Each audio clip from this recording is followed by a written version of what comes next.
বেসরকারি স্কুলে লাগামহীন ফি বৃদ্ধি রুখতে বিল আনতে চলেছে রাজ্য। মঙ্গলবার বিধানসভায় ঘোষণা করেছেন শিক্ষামন্ত্রী ব্রাত্য বসু।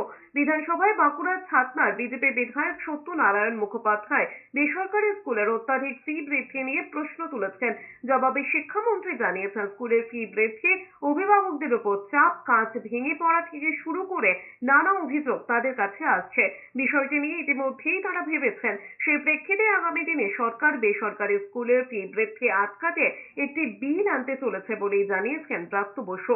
রাজ্যের বিভিন্ন বেসরকারি স্কুলগুলোই লাগাম ছাড়া বেতন নিয়ে অভিযোগ দীর্ঘদিনের। কখনো হাইকোর্ট, কখনো প্রশাসন কড়া পর্যবেক্ষণ সামনে এসেছে একাধিকবার। এরপর 2023-এ বিধানসভায় এই ইস্যুতে শিক্ষামন্ত্রী ব্রাত্য বসু কমিশন গঠনের কথা জানিয়েছিলেন, কিন্তু তারপর 2 বছর কেটে গেলেও কোনো পদক্ষেপ হয়নি। এবার কার্যত একই কথা বলেছেন শিক্ষামন্ত্রী। প্রচুর মধ্যবিত্ত অভিভাবক এই হঠাৎ করে বেতন বৃদ্ধি হলে তিনি তো মাসের শুরুতে একটা পরিকল্পনা করে রাখেন যে ছেলে মেয়ে ভর্তির জন্য তার এই খরচা আছে।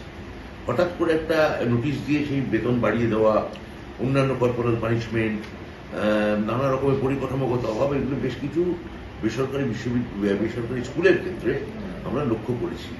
মাননীয় মুখ্যমন্ত্রীর সঙ্গে আলোচনা এবং নির্দেশ করে তাই আমরা একটা এই বিষয়ে বিল আনতে চাই। সেটা মাননীয় মুখ্যমন্ত্রীর অনুমোদনে আছে, বিবেচনাধীন আছে।